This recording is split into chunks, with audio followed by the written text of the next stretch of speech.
Hello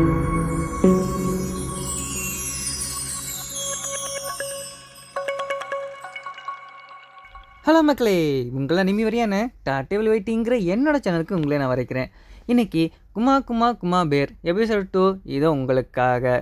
எடுத்தோன்னே பார்த்தீங்கன்னா ஒரு கடை தான் காமிக்கிறேன். அது பார்க்கவே ரொம்ப அழகாக இருக்குது. இங்கே அழகான விஷயம் மட்டும் கிடையாது, எக்கச்சக்கமான ஆபத்தான விஷயங்களும் எக்கச்சக்கமாக இருக்கும். எக்கச்சக்கமான மாஸ்டர் இங்கே இடத்துல இருக்கணும். இவங்களாம் அழிக்கிறக்காண்டி அட்வான்ச்சரஸ் சொல்லிட்டு கில்டுன்னு சொல்லி எக்கச்சக்கமாக இருக்கும். இந்த ஊரை பார்த்திங்கன்னா ரொம்ப பார்க்கவே பசுமையாக இருக்கும். இந்த உலகத்தில் வர்றதுக்கே ரொம்ப கொடுத்து வச்சிருக்கணும் அப்படின்னு சொல்லிட்டு இப்போ எடுத்தோன்னே நம்ம ஹீரோயின் தான் காமிக்கிறாங்க. நம்ம ஹீரோயின் இருந்துக்கிட்டு ஒரு விஆர் கிளாஸ் மாதிரி மாட்டிக்கிட்டு ஒரு கேமிங் விளாட்லாம் அப்படின்னு சொல்லிட்டு கேமிங் விளாட ஆரம்பிக்கிறாங்க. எடுத்தோன்னே கேமுக்குள்ளே போனது பார்த்திங்கன்னா அங்கே ஒரு மெய்டு வந்திருக்காங்க. வெல்கம் யூனா, கிட்டத்தட்ட பார்த்திங்கன்னா நீங்கள் ஒரு வருஷமாக இந்த கேமை நீங்கள் விளாண்டுருக்கீங்க. அப்படி இருக்கும்போது எங்கள் அட்மினிஸ்ட்ரேட்டர்லேருந்து உங்களுக்கு ஒரு கிஃப்ட் கொடுக்கலாம் முடிவு பண்ணியிருக்கோம். நீங்கள் இங்கே இருக்க பாக்ஸில் ஏதாச்சும் ஒரு பாக்ஸை நீங்கள் சூஸ் பண்ணிக்கலாம் அப்படின்னு சொல்லும்போது நம்ம ஹீரோயின் அதுலேருந்து ஒரு பாக்ஸ் யூஸ் பண்ணுறாங்க பாருங்கள். அதுலேருந்து பார்த்திங்கன்னா அப்போ தான் நம்ம ஹீரோனுக்கு அந்த கரெக்ட் ட்ரெஸ் கிடைக்க ஆரம்பிக்குது. இந்த ட்ரெஸ்ஸை பார்த்தோன்னா நம்ம ஹீரோனுக்கு இருக்கிறதுலே ரொம்ப பவர்ஃபுல்லான ட்ரெஸ்னால் அது இந்த ட்ரெஸ். ஆனால் இது யாருமே அவளுக்கு போட விரும்ப மாட்டாங்க அப்படின்னு சொல்லிட்டு நம்ம ஹீரோயினை நினைக்க ஆரம்பிக்காங்க. அப்போ நம்ம மெய்டு இருந்துக்கிட்டு இந்த ட்ரெஸ் எப்படி இருக்குது, நல்லா இருக்குது அப்படின்னு கேட்கும்போது நம்ம ஹீரோயின் நல்லா இருக்குது. அப்போ நம்ம ஹீரோயின் படுத்துக்கிட்டே இருக்கும்போது நீங்கள் ரியல் வேர்ல்டில் இருக்கும்போது நல்லா இருக்கீங்களா இல்லை கேமிங் வேர்ல்டு இருக்கும்போது நல்லா இருக்கீங்களா அப்படின்னு கேட்கும்போது நம்ம ஹீரோயின் கேமிங் வேர்ல்டு இருக்கும்போது நல்லா இருக்குது. அப்போ இந்த ட்ரெஸ் உங்களுக்கு பிடிச்சிருக்கு தானே அப்படின்னு கேட்கும்போது நம்ம ஹீரோயின் அந்த ட்ரெஸ்ஸை திரும்பி பார்க்குறாங்க. பிடிச்சிருக்கு அப்படின்னு சொல்லிட்டு நம்ம ஹீரோயின் சொல்கிறாங்க. அப்போ நான் இந்த வாழ்க்கையை நீங்கள் கொஞ்சம் என்ஜாய் பண்ணுங்கன்னு சொல்லும்போது நம்ம ஹீரோயின் பார்த்திங்கன்னா வேறு எங்கேயும் எழுந்திருக்காங்க. எஞ்சி பார்த்திங்கன்னா அந்த ட்ரெஸ்ஸை நம்ம ஹீரோயின் போட்டிருக்காங்க. இதெல்லாம் பார்த்துட்டு நம்ம ஹீரோயின் இங்கே என்ன தான் நடக்குது, நான் எப்போ இந்த ட்ரெஸ்ஸை போட்டேன் அப்படின்னு சொல்லிட்டு கொஞ்சம் பயப்பட ஆரம்பிக்கிறாங்க. அது மட்டும் கிடையாது, சுற்றி முற்றி பார்க்குறாங்க. சரி ஏதாச்சும் மாற்ற முடியுமான்னு சொல்லிட்டு ஏதாச்சும் செட்டிங் தானே அப்படின்னு சொல்லிட்டு பார்க்குறாங்க. ஆனால் எதுவுமே கிடையாது. அப்போ தான் நம்ம ஹீரோனுக்கு ஏதோ ஒரு சவுண்டு கேட்குது அப்படின்னு சொல்லி திரும்பி பார்க்குறாங்க. அங்கே பார்த்தீங்கன்னா நம்ம ஹீரோயின் அந்த சைடு பார்க்குறாங்க. அங்கேருந்து பார்த்தீங்கன்னா ஒரு உல்ஃபு அங்கேருந்து நடந்து வந்துட்டு கிடக்கு. அது மட்டும் கிடையாது, இது டேரெக்டாக நம்ம ஹீரோயின் அட்டாக் பண்ணது தான். ஒரு 15 அட்டாக் பண்ணது ஜஸ்ட் மிஸ் ஆகி நம்ம ஹீரோயின் பற்றி விளைய ஆரம்பிச்சிட்டாங்க. அந்த உல்ஃபு நம்ம ஹீரோயின் அட்டாக் பண்ணுறது நிப்பாட்டின்னு பார்த்தா அது திரும்ப அட்டாக் பண்ணுவார். நம்ம ஹீரோயின் என்ன பண்ணுறாங்கன்னா பக்கத்தில் வந்து ஒரு கம்பு குச்சி அதையும் எடுத்துகிட்டு ஓங்கி தன்னுடைய ஸ்ட்ரென்த்தை வச்சு தான் அடிக்கிறாங்க. இப்போ பார்த்தீங்கன்னா அந்த உல்ஃபு இருந்துக்கிட்டு நீ இதை தாக்க வந்துட்டா அது ரொம்ப பெரிய தப்பு அப்படின்னு சொல்லிட்டு நம்ம ஹீரோயின் அந்த உல்ஃபு அடிக்கிறாங்க பாருங்கள். அவ்வளோதான், சும்மா தான் அடிச்சிருப்பாங்க. பார்த்தீங்கன்னா அது ரொம்ப பெரிய அடியாக இருக்கும். நம்ம அந்த உல்ஃபு இருக்குது பார்த்தீங்களா, அதை செத்தே போயிடுச்சு. இதை பார்த்து நம்ம ஹீரோனுக்கு பெரிய சாக்கு, இங்கே என்ன இது என்ன செத்து போயிடுச்சா அப்படின்னு சொல்லிட்டு நம்ம ஹீரோயின் அதை தொட்டு பார்க்குறாங்க. உண்மையில் அந்த உல்ஃபு செத்து தான் போயிடுச்சு. இந்த சைடு பார்த்தீங்கன்னா ஒரு குட்டி பொண்ணு பயந்துட்டு நடந்துக்கிட்டு இருக்கும். ஏன் கேட்டிங்கன்னா அங்கே இருக்கும் ஒரு 3 உல்ஃபு அந்த குட்டி பொண்ணை தாக்கலான்னு வந்திருக்கும். இதனா பார்த்து அந்த குட்டி பொண்ணு ரொம்பவும் பயப்பட ஆரம்பிச்சிருக்கும். அந்த உல்ஃபு இருந்துக்கிட்டு நம்ம குட்டி பொண்ணை தான் தாக்கலாம்னு சொல்லிட்டு பாய் வரும்போதுங்க என்னை யாராச்சும் காப்பாதுங்க அப்படின்னு சொல்லிட்டு அந்த குட்டி பொண்ணு கத்த ஆரம்பிக்க. இதனா கேட்டு நமக்கு ஹீரோயினுக்கு இங்கே யாரோ ஆபத்தில் இருக்காங்க புரிஞ்சுக்கிட்டு அங்கேருந்து ஒரு கல் எடுத்துக்கிட்டு தூக்கி வீசுறா பாருங்க. அந்த கல் இந்த ராக்கெட் வேகத்தில் அந்த உல்ஃபை தூக்கி அடிச்சுட்டு போயிடுச்சு. அது உளுந்த வேகத்து பார்த்தீங்கன்னா அந்த இடமே நொறுங்கி போயிடுச்சு. இதனை பார்த்து நமக்கு ஹீரோயின் நம்ம ஸ்ட்ராங்காக என்ன கிடையாது, அதுக்கு எல்லாத்துக்குமே இந்த ட்ரெஸ் தான் காரணம் அப்படின்னு சொல்லிட்டு நம்ம ஹீரோயின் புரிஞ்சிருக்காங்க. இதெல்லாம் பார்த்து அங்கிருந்த 2 உல்ஃபும் ஓட ஆரம்பிச்சிருச்சு. இதை பார்த்து அந்த குட்டி பொண்ணு இருந்துக்கிட்டு நம்ம ஹீரோயின் தான் வச்சக்கன்னு வாங்காமல் பார்த்துக்கிட்டு இருக்காங்க. ஏன்னா நம்ம ஹீரோயின் பார்த்தீங்கன்னா கரெக்ட் ட்ரெஸ் போட்டிருக்கறனால நீங்கள் என்னென்ன சாப்பிட போகிறீங்களா அப்படின்னு கேட்கும்போது நான் ஒன்று சாப்பிடனா போகிறது கிடையாது, என்ன நானும் ஒரு மனுஷி தான் அப்படின்னு சொல்லிட்டு நம்ம ஹீரோயின் மாற்ற காமிக்கிறாங்க. இதை பார்த்து அந்த குட்டி வந்துட்டு நீங்கள் ரொம்ப அழகாக இருக்கீங்க, இருந்தாலும் எனக்கு அப்போ ரொம்ப நன்றி அப்படின்னு சொல்லிட்டு என்னுடைய பேர் பார்த்தீங்கன்னா ஃபீனா அப்படின்னு சொல்லும்போது நம்ம ஹீரோயின் இருந்துக்கிட்டு என்னோடய பேர் பார்த்தீங்கன்னா யூனா அப்படின்னு சொல்லிட்டு நம்ம ஹீரோனு தன்னோட பேரை சொல்லி இன்ட்ரெஸ்ட் ஆகிக்கிறாங்க. இப்போ பார்த்தீங்கன்னா நம்ம ஹீரோயின் அந்த உல்ஃபு செத்து போச்சு பார்த்தீங்களா, அது தொட்டு பார்த்துட்டு இருக்கும்போது அப்போ இருந்துக்கிட்டு அந்த குட்டி பண்ணி கேட்குறாங்க நீங்கள் என்ன பண்ண போகிறீங்க, இதை அப்படியே விட்டுட்டு போக போகிறீங்களா அப்படின்னு கேட்கும்போது எனக்கு வேறு வழி தெரியல, இதை வச்சு நான் என்ன பண்ண முடியும் அப்படின்னு சொல்லிட்டு நம்ம ஹீரோயின் கேட்குறாங்க. சொல்கிறீங்க இதை நீங்கள் வெட்டி அதை எடுத்து இப்போ விற்றீங்கன்னா எக்கச்சக்கமான காசு கிடைக்குமே அப்படின்னு சொல்லிட்டு குட்டி பண்ணி சொல்லும்போது எனக்கு அதெல்லாம் கட் பண்ண தெரியான்னு சொல்லும்போது அதை பற்றி கவலைப்படாதீங்க, எனக்கு அதை கட் பண்ண தெரியும் அப்படின்னு சொல்லிட்டு அந்த குட்டி பொண்ணு அந்த உல்ஃபு இருந்துக்கிட்டு அழகாக அது தோலெல்லாம் உரிச்சு அதை தனித்தனியாக கட் பண்ணி கொடுக்கும்போது நம்ம ஹீரோயின் பார்க்குறாங்க. இவ்வளோ சின்ன வயசுலேயே இவ்வளோ அழகாக நல்லா கட் பண்ணி வச்சிருக்கிய, நீ ரொம்ப திறமசாலி தான் அப்படின்னு சொல்லி நம்ம ஹீரோயின் சொல்ல எனக்கு வழி தெரியாத வழிகாட்டுறியா அப்படின்னு சொல்லிட்டு நம்ம ஹீரோயின் கேட்க அவ்வளோதானே இதை கொஞ்சம் பிடிங்க அப்படின்னு சொல்லிட்டு அந்த இது கொடுக்க நம்ம ஹீரோயின் அதை எடுத்து வச்சுட்டாங்க இன்பிட்ரி பாக்ஸுக்குள்ளே. அந்த குட்டி பண்ணிட்டு நம்ம ஹீரோயினை கூட்டிகிட்டு வர அந்த டவுனுக்கு அங்கேருந்து வாட்ச்மேன் நீங்கள் இது உள்ள போகணும்னா ஒரே ஒரு சில்வர் கேன் கொடுத்தா போதும் அப்படின்னு சொல்லும்போது நம்ம ஹீரோயின் இருந்துக்கிட்டு ஒரே ஒரு சில்வர் கேன் மட்டும் எடுத்துக்கிட்டு இது போதும் தானே அப்படின்னு சொல்லும்போது அவரும் உள்ளே கூப்பிட்டாரு. பார்த்தீங்கன்னா நம்ம ஹீரோயினே அந்த குட்டி பண்ண ஒரு கில்டுக்கு தான் வந்திருக்காங்க. அங்கே பார்த்தீங்கன்னா அங்கே ஜென்ஸ்ன்னு சொல்லிட்டு ஒரு சவுண்டு கேட்குது. அங்கே பார்த்தீங்கன்னா இவர் பேர் தான் ஜென்ஸ் சரிங்களா. அது அந்த குட்டி பண்ணிட்டு ஃபீனா நீ தானே அப்படின்னு கேட்கும்போது பக்கத்தில் பார்த்தீங்கன்னா அந்த ஹீரோயின் நின்றுருப்பாங்க. இதை பார்த்துன்னா அவர் பயப்பட ஆரம்பிக்குது. நீங்கள் ஒன்றும் பயப்படாதீங்க, இவங்க பேர் தான் யூனா அப்படின்னு சொல்லும்போது ஓ யூனாவா நீ கரடி ட்ரெஸ் போடணும் கொஞ்சம் பயந்துட்டேன் அப்படின்னு அவரும் சொல்லும்போது இதை பிடிங்க, இதை வச்சுக்கிட்டு எனக்கு வேறு ஏதாச்சும் தர முடியுமா அப்படின்னு கேட்கும்போது இதை பார்த்தோன்னே கண்டுபிடிச்சிடாது ஃபீனா இது நீ உன்னோட வேலை தானே அப்படின்னு கேட்கும்போது அவளும் பயந்துக்கிட்டு இந்த மாதிரி எங்கள் அம்மாவுக்கு உடம்பு சரியில்லை அது மெடிசன் கண்டுபிடிக்கணும் போயிருந்தேன், இது நல்லா ஆபத்தில் மாட்டிக்கிட்டே இவங்க தான் என்னை காப்பாற்றினாங்க அப்படின்னு சொல்லிட்டு ஃபீனாவும் சொல்ல அப்போ அந்த அங்கே சென்ஸ் இருந்துக்கிட்டு இங்கே பாருமா நீ ஃபீனாவை ரொம்பவும் காப்பாற்றியிருக்க அப்படி இருக்கும்போது ரொம்பவும் தேங்க்ஸு, உனக்கு என்ன வேணாலும் தரேன் அப்படின்னு சொல்லிவிட்டு 4 கோல்டு கேனு கொடுக்குறாங்க. இந்த மாதிரி நீ கொண்டுறதுக்கு 4 கோல்டு கேன் இருந்தால் பிடிச்சிக்க அப்படின்னு சொல்லிட்டு சொல்லும்போது நம்ம ஹீரோயின் அதுலேருந்து இந்த பிடி ஃபீனா இது உனக்கு பங்கு இருக்கு அப்படின்னு சொல்லும்போது இல்லை அது வேட்டையானது நீங்கள் தான், அது உங்களுக்கு தான் சொந்தம் அப்படின்னு சொல்லும்போது நம்ம ஹீரோயின் என்ன தானே வேட்டையானாலும் அது பிரித்து தந்தது நீ தானே அப்படின்னு கேட்கும்போது உனக்கும் பங்கு கொடுக்கணுமே அப்படின்னு சொல்லும்போது நம்ம ஃபீனா இருந்துக்கிட்டு இல்லை இது என்னால் வாங்க முடியாது, அது ரொம்ப காஸ்ட்லி அப்படின்னு சொல்லும்போது நம்ம அங்கே சின்ன சொல்லு இங்கே பாருமா அவங்க கொஞ்சம் புத்திசாலி, அவங்க பேச்சை நல்லா கேளு அப்படின்னு சொல்லும்போது நம்ம ஃபீனா வந்துக்கிட்டு சரி நாங்கள் இங்கே தரதை அக்செப்ட் பண்ணிக்கிறேன், நான் அதுக்காண்டி உங்களுக்கு வழியும் காட்டுவேன் அப்படின்னு சொல்லிட்டு ஃபீனாவும் சொல்ல நம்ம ஹீரோயினும் சரி ஓகேன்னு சொல்லிடுறாங்க. இப்போ 2 பேரும் சேர்ந்து அப்படியே வெளியே நடந்து போகிறாங்க. ஊரில் இருக்க எல்லாரும் நம்ம ஹீரோயின் ஒரு மாதிரியாக பார்த்துட்டு இருக்காங்க. இதை நம்ம ஹீரோயினும் நோட் பண்ண ஆரம்பிக்கிறாங்க. எதுக்காக என்னை எல்லாருமே ஒரு மாதிரியை பார்க்குறாங்க அப்படின்னு சொல்லிட்டு நம்ம ஹீரோயின் கேட்கும்போது அப்போ தான் நம்ம குட்டி பொண்ணு ஃபீனாவும் சொல்ல ஆரம்பிக்கிறா ஒன்றும் இல்லை நீங்கள் கரெக்ட் ட்ரெஸ் போட்டிருக்கீங்களா அப்படின்னு சொல்லும்போது அப்போ தான் நம்ம ஹீரோனுக்கு தெரிய ஆரம்பிக்குது ஆமாம்ல நம்ம கரெக்ட் ட்ரெஸ் போட்டிருக்கோம், சரி வா நம்ம எங்கேயாச்சும் போய் சாப்பிடலாம்னு சொல்லிட்டு நம்ம ஹீரோயின் ஒரு ஹோட்டலுக்கு போகிறாங்க. அங்கே பார்த்தீங்கன்னா இங்கே நிறைய இருக்க எடுத்து சாப்பிட்னு சொல்லும்போது ஒரே ஒரு பன் எடுத்துக்கிட்டு இதை மட்டும் நான் வீட்டுக்கு எடுத்து போய்க்கிறேன் கேட்டிங்கன்னா எங்கள் அம்மாவுக்கும் சரி என் தங்கச்சியும் சரி இதெல்லாம் சாப்பிட்டாங்கன்னா ரொம்ப சந்தோஷப்படுவாங்க, எனக்கு கொடுப்பீங்களா அப்படி கேட்குறது நம்ம ஹீரோயின் இருந்துக்கிட்டு இல்லை இது வயறார சாப்பிடு அவங்களுக்கு நம்ம வேறு இது வாங்கிக்கலாம் அப்படின்னு சொல்லிட்டு நம்ம ஹீரோயின் சொல்ல அப்போ தான் பார்த்தீங்கன்னா நம்ம ஹீரோயின் சொன்ன மாதிரியே எக்கச்சக்கமான வாங்கி இதை பிடிச்சிக்க அப்படின்னு சொல்லும்போது அதை குட்டி பண்ணி வாங்கிட்டு போகுது. இப்போ நம்ம ஏதாச்சும் தங்கறதுக்கு ஒரு இடத்த பார்க்கணுங்கும்போது ஒரு ஹோட்டலுக்கு வந்து இந்த மாதிரி நான் தங்கணும் அப்படின்னு சொல்லி ஒரு காசு கொடுக்கும்போது அந்த கரெக்டர்ஸை பார்த்துட்டு நீ ரொம்ப அழகாக இருக்க, முக்கியமாக அந்த கரெக்டர்ஸ் ரொம்ப அழகாக இருக்கும்போது நம்ம ஹீரோயின் எனக்கு ஆரம்பிக்கிறேன் நீங்கள் மட்டும்தான் இப்படி சொல்ல ஆரம்பிக்கிறீங்க, இன்றைக்கி நான் நிறைய வேலை பார்த்த மாதிரியே இருக்குது, ரொம்ப டைட்டாக இருக்குது அப்படின்னு சொல்லிட்டு நம்ம ஹீரோயின் தான் காமிருங்க. அப்படியே விடியுது பாருங்கள். இப்போ பார்த்தீங்கன்னா நம்ம ஹீரோயின் எழுந்து உட்காராங்க. நான் எழுந்து உட்காந்து பார்த்தேன் மாறிடுன்னு நினச்சேன், ஆனால் எதுவுமே மறக்கிறது நடந்தது எல்லாமே உண்மை மாதிரியே இருக்குது. கிட்டத்தட்ட பண்ண கண்ணாடி முன்னாடி வந்து நின்று பார்க்குறாங்க.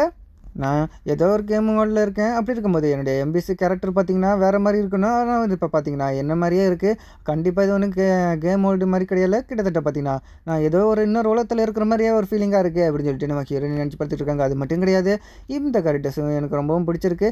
இனிமேல் தான் நம்ம ஜாலியாக என்ஜாய் பண்ண போகிறேன் அப்படின்னு சொல்லிட்டு நம்ம ஹீரோயின் என்ன பண்ணுறாங்கன்னா தன்னுடைய பவரோட டெஸ்ட் பண்ணலான்னு சொல்லிட்டு ஒரு இடத்துக்கு வந்திருக்காங்க. சரி இப்போ நம்மக்கிட்ட எந்த அளவுக்கு ஸ்டாமினா ஸ்ட்ரென்த் இதெல்லாம் இருக்குன்னு சொல்லிட்டு நம்ம ஹீரோயின் ஓடி பார்க்குறாங்க, ஜம்ப் பண்ணி பார்க்குறாங்க. எல்லாம் இருக்கும்போது இது ரொம்ப டயர்டாக இருக்குது அப்படின்னு சொல்லிட்டு நம்மக்கிட்ட இப்போ என்னென்ன பவர் இருக்குன்னு சொல்லிட்டு யூஸ் பண்ணி பார்க்குறாங்க. பார்த்தீங்கன்னா எக்கச்சக்கமான பவர் இருக்குது. சரி நம்ம ஒரு விஷயத்தை நான் திங்க் பண்ணால் அது மூலமா நிறைய பவர் கிடைக்குமே அப்படின்னு சொல்லிட்டு நம்ம ஹீரோயின் அதே மாதிரி திங்க் பண்ணுறாங்க பாருங்கள். அது பார்த்திங்கன்னா எக்கச்சக்கமான பவரை கொடுக்குது. இது நம்ம என்ன நினச்சாலும் நம்ம என்ன கேமிங் விளாண்டோம் அதே மாதிரி தான் இருக்குது. சரி இப்போ நம்ம இந்த என்ன பண்ணலாம் அப்படின்னு சொல்லிட்டு யோசிச்சுட்டு நம்ம ஹீரோ என்ன பண்ணுறாங்கன்னா ஒரே ஒரு கத்தியை வர வச்சுட்டு அதை கீழே ஊண்டி வச்சுட்டு நம்ம க்ளவுஸ் இல்லாமல் இதை எடுத்து பார்ப்போம் கண்டிப்பாக என்ன நடக்கும் தெரியும் அப்படின்னு சொல்லிட்டு எடுக்க பார்க்குறாங்க. நம்ம என்ன தூக்க முடியல, அப்போ இந்த ட்ரெஸ் தான் பவர்ஃபுல் அப்படின்னு நம்ம ஹீரோன்னு புரிஞ்சுக்கிறாங்க. அப்போ பார்த்தீங்கன்னா குட்டி பண்ணி ஃபீனாக வந்திருக்காங்க. நேற்றுக்கு நீங்கள் செஞ்ச உதவிக்கு ரொம்ப நன்றி, எங்கள் அம்மாவும் சரி என் தங்கச்சியும் சரி ரொம்ப ஜாலியாக நிறைய சாப்பிட்டு நல்லா வயிறாக சாப்பிட்டாங்க. அப்படி இருக்கும்போது உங்களுக்கு இன்றைக்கி ஏதாச்சும் வேணாலும் என்கிட்ட தைரியமாக கேட்கலாம், நான் கண்டிப்பாக உங்களுக்கு உதவி செய்கிறேன் அப்படின்னு சொல்லும்போது நம்ம ஹீரோன்னு சரின்னு சொல்லிடுறாங்க. அப்போ நான் குட்டி பொண்ணு இருந்துக்கிட்டு இந்த மாதிரி கில்டவுன் இருக்குது, அதில் நீங்கள் போய் ஜாயின் பண்ணிக்கிறீங்களா, அப்போ அட்வென்ச்சர்னால் உங்களால் பண்ண முடியும், நீங்களும் கொஞ்சம் பவராகவே இருக்கீங்க அப்படின்னு சொல்லிட்டு நம்ம குட்டி பொண்ணு சொல்லும்போது அப்போ தான் நம்ம ஹீரோ இருந்துக்கிட்டு என்னது அட்வென்ச்சரா அப்படின்னு போகுது. அட்வென்ச்சர்னால் எனக்கு ரொம்பவும் பிடிக்கும், கண்டிப்பாக நான் அட்வென்ச்சர் வந்து சேருவேன் அப்படின்னு நம்ம ஹீரோன்னு சொல்லும்போது நம்ம குட்டி பொண்ணு இருந்துக்கிட்டு உங்களுக்கு நான் போய் நான் அட்வென்ச்சரை ரெஜிஸ்டர் பண்ணிக்கலாம் இப்போவே, அப்படி பண்ணிட்டீங்கன்னா நீங்கள் இந்த மாதிரி ஒரு சிறுவிழா காயினும் கொடுக்கணும் அவசியம் கிடையாது அப்படின்னு சொல்லிட்டு குட்டி பொண்ணு சொல்ல நம்ம ஹீரோன்னு இனிமேல் நம்ம அட்வென்ச்சர் பண்ணலாம் ஜாலியாக இருக்கலாம் அப்படின்னு சொல்லி ரொம்ப சந்தோஷப்படுறாங்க.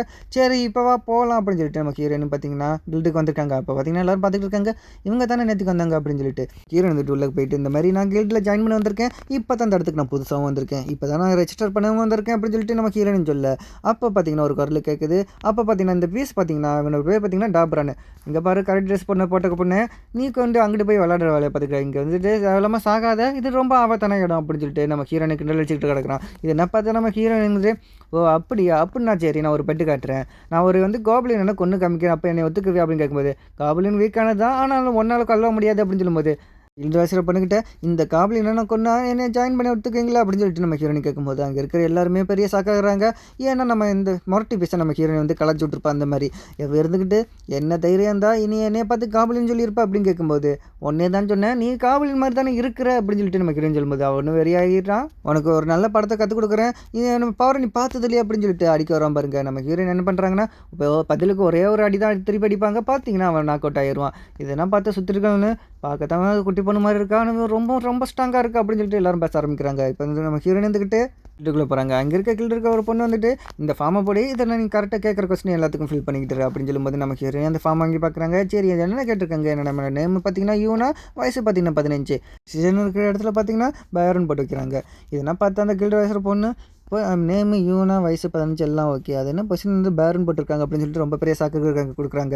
இதை நான் பார்த்தா நம்ம ஹீரோ வந்துட்டு இதுக்குன்னா சாக்ரிஃபைஸும் கொடுத்தா எப்படி அப்படின்னு சொல்லிட்டு நம்ம ஹீரோயின் பார்த்துக்கிட்டு இருக்கிறாங்க. அந்த பொண்ணு வந்து சரி உங்களை ஆஃபீஸில் ரிஜிஸ்டர் பண்ணியாச்சு. இப்போ நீங்கள் பார்த்தீங்கன்னா கில்டில் ஒருத்தர் அப்படின்னு சொல்லும்போது நம்ம ஹீரோயின் இருந்துக்கிட்டு இப்போ பார்த்தீங்கன்னா எனக்கு ஏதாச்சும் ஒரு ரெக்வஸ்ட் இருக்கா, அதாவது ப்ளஸ் பண்ண ஒரே ஒரு ரெக்வஸ்ட் இருக்குது, நீ பார்த்தீங்கன்னா உல்ஃபை வேட்டையாடணும். அப்போ பார்த்தீங்கன்னா நம்ம ஹீரோயின் எக்கச்சக்கமான உல்ஃபை கொண்டு வருவா. கிட்டத்தட்ட பார்த்தீங்கன்னா 40 உல்ஃபை கொண்டுட்டு வந்துருப்பா. இதெல்லாம் பார்த்தா இது நீ ஒத்தாளமாக கொண்டேன் அப்படின்னு கேட்கும்போது நம்ம ஹீரோ வந்துட்டு ஆமாம் நான் ஒத்தாளம் தான் கொண்டேன் அப்படின்னு சொல்லும்போது அந்த இடத்துக்கு பார்த்தீங்கன்னா நம்ம அங்கே ஜென்ஸ் வந்திருப்பாரு. வந்தது மட்டும் கிடையாது, இங்கே பாரு ஹீரோயின் கிட்ட இங்கே பாரு உங்கள்கிட்ட ஒரு முக்கியமான விஷயம் பேசணும், கொஞ்சம் தனியாவா அப்படின்னு சொல்லிட்டு நம்ம அங்குன்னு சொல்கிறாரு.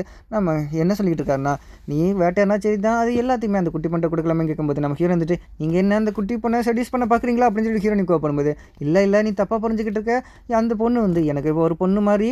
அது மட்டும் கிடையாது, அவங்க அம்மா கூட நான் சின்ன வயசுலேருந்தே க்ளோஸ் ஃப்ரெண்டு அப்படி இருக்கும்போது அவங்க அம்மாண்ணா எனக்கு ரொம்ப பிடிக்கும் அப்படின்னு சொல்லும்போது ஓஹோ நீங்கள் அவங்க அம்மாவை தான் விரும்புகிறீங்களா அப்படின்னு சொல்லிட்டு நம்ம ஹீரோயின் தெரிஞ்சுக்கிறாங்க.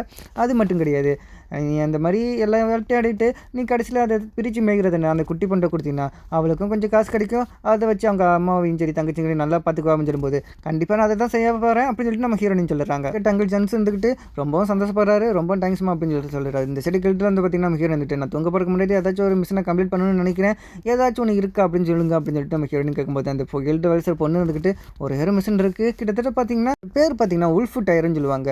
நம்ம ஹீரோ வந்துட்டு என்னது உல்ஃபு டைகரா, ஏதாச்சும் ஒன்று கரெக்டாக சொல்லுங்கள் அப்படின்னு கேட்கும்போது அந்த கில்டன் உல்ஃபு டைகர் தான் அவருடைய பேர் அப்படின்னு சொல்லிட்டு நம்ம ஹீரோயின் கேட்குறாங்க. என்னடா இது உல்ஃபா டயராக பார்த்தோன்னா 2 பேர் ஒட்டுக்கா சொல்கிறாங்க. சரி நம்ம என்ன தான் இருக்குன்னு சொல்லிட்டு நேரடியாக போய் பார்த்துருவோம் அப்படின்னு நம்ம ஹீரோயின் முடிவு பண்ணுறாங்க. இந்த ஒன்றால் செய்ய முடியும் எனக்கு நம்பிக்கை இருக்குது அப்படின்னு சொல்லிட்டு அந்த கில்ட்டு பண்ண சொல்ல நம்ம ஹீரோயின் அங்கே இருந்துக்கிட்டு சரி 2ல் ஒன்று பார்த்துடலாம் அப்படின்னு சொல்லிட்டு வந்து உல்ஃபு டைகரை, அதாவது பார்த்திங்கன்னா பார்க்க ஒரு உல்ஃப் மாதிரி இருக்கும், அதே நேரத்தில் டைகர் மாதிரி இருக்கும். இதை கொண்டுட்டு என்னது இன்னொரு உல்ஃப் மட்டும் எங்கே போகுது அப்படின்னு சொல்லிட்டு நம்ம ஹீரோயின் பார்க்க ஆரம்பிக்கிறாங்க. அது என்ன நைஸாக இன்னொரு இடத்துக்கு தேடி போய்கிட்டு இருக்கு நம்ம ஹீரோயின் பார்க்குறாங்க. இப்போ பார்த்தீங்கன்னா அந்த குட்டி பொண்ணு பார்த்தீங்கன்னா ஆபத்தில் இருக்குது. பார்த்தீங்கன்னா அந்த டைகரா சரி உல்ஃபினா சரி என்னது சொல்கிறேன்னு எனக்கே தெரியல, நம்ம டைகர்னே வச்சுக்கலாம் சரிங்களா. அந்த குட்டி பொண்ணு அடிக்க வர நம்ம ஹீரோயின் பார்த்துட்டு அந்த டைகரை ஒரே அடி அடிச்சு போட்டு அதாவது தன்னோட பவரை யூஸ் பண்ணி அந்த டைகருக்கு பார்த்தீங்களா இது காயப்படாமல் அடிக்கணும். இருந்தாலும் நம்ம ஹீரோயின் வந்து காயப்பட்டு அடிச்சுட்டா அதனால அது வேலைக்கும் ஆகாது. இதை பார்த்து அந்த குட்டி பொண்ணு என்னால் தான் திரும்ப இந்த ஒரு டைகரும் வெஸ்ட் ஆகி போச்சு, என்னை மன்னிச்சிருங்க அப்படின்னு சொல்லிட்டு அந்த குட்டி பொண்ணு மன்னிப்பு கேட்க அப்போ தான் நம்ம ஹீரோயின் சைடில் எட்டி பார்க்குறா. பார்த்தீங்கன்னா அந்த குட்டி பொண்ணு இருந்துக்கிட்டு ஹெர்ப்ஸ் இருக்குது பார்த்தீங்களா, அதாவது மருந்து இந்த மாதிரி செடி கொடின்னு இருக்கும் பார்த்தீங்களா, அது எல்லாத்தையும் ரொம்ப நல்லா கனெக்ட் பண்ணிக்கிட்டு இருக்கா. அப்போ இருந்துக்கிட்டு அந்த குட்டி பொண்ணு இருந்துக்கிட்டு எங்கள் அம்மாவுக்கு சரி என் தங்கச்சியும் சரி நான் ஒருத்தன் தான் இருக்கேன், இந்த மாதிரி ஏதாச்சும் ஒன்று கஷ்டப்பட்டு சம்பாதிச்சதான் என் குடும்பத்தை என்னால் காப்பாற்ற முடியும் அப்படின்னு சொல்லிட்டு அழுதுகிட்டு கிடக்கா. அப்படின்னா பார்த்தா நம்ம ஹீரோ இருந்துட்டு கொஞ்சம் எழுந்திரியே அப்படின்னு சொல்லிட்டு எனக்கு கையை கொடுக்குறாங்க. அது மட்டும் கிடையாது, எனக்கு கூட நீ வந்து பார்ட்னர் சேர்ந்துக்கிறியா ஏன்னு கேட்டிங்கன்னா நான் வந்து பார்த்திங்கன்னா நல்லா வேட்டையாடுவேன். அது மட்டும் கிடையாது, எனக்கு வேட்டையாட மட்டும்தான் தெரியும், இந்த மாதிரி ஸ்கின்னை ரிமூவ் பண்ணுறேன்னா அவளுக்கா தெரியாது. ஆனால் உன்னைய பார்த்து பார்த்திங்கன்னா நீ ரொம்ப திறமசாலி, அப்படி இருக்கும்போது நீ வந்து என் கூட ஜாயின் பண்ணிக்க, நம்ம 2 சேர்ந்து இந்த புது பிஸ்னஸ் ஸ்டார்ட் பண்ணலாம் அப்படின்னு சொல்லும்போது அந்த குட்டி பொண்ணுக்கு இருந்துக்கிட்டு எனக்கு குட்டி பண்ணி ரொம்ப சந்தோஷப்பட்டுட்டு ரொம்பவும் நன்றி அக்கான்னு சொல்லும்போது நம்ம ஹீரோனிக்கா என்னது அக்காவா அப்படின்னா நீ என்னுடைய குட்டி தங்கச்சி அப்படி இருக்கும்போது நம்ம 2 பார்ட்னர்ஸ் மட்டும் கிடையாது அக்கா தங்கச்சி அப்படின்னு சொல்லிட்டு நம்ம ஹீரோன்னு சொல்ல இப்போ 2 பேரும் பார்த்திங்கன்னா பார்ட்னர்ஸ் கிடையாது அக்கா தங்கச்சிங்க. சரிங்களா மக்களே, இதோட பார்த்திங்கன்னா எபிசோட் 2 முடிவடைகிறது. சரிங்களா மக்களே என்னோட வீடியோ உங்களுக்கு பிடிச்சிருந்துச்சுன்னா மறக்காம சப்ஸ்கிரைப் பண்ணிட்டு அப்படியே பெல்லைக்கன் ஆன் பண்ணி வச்சுக்கோங்க. முக்கியமாக லைக் பட்டன் இருக்குது, அதை அப்படியே தட்டி விடுங்க. சரிங்களா மக்களே, உங்களையே அடுத்த எபிசோட வந்து சந்திக்கிறேன். சரி டாட்டா பாய் பாய்.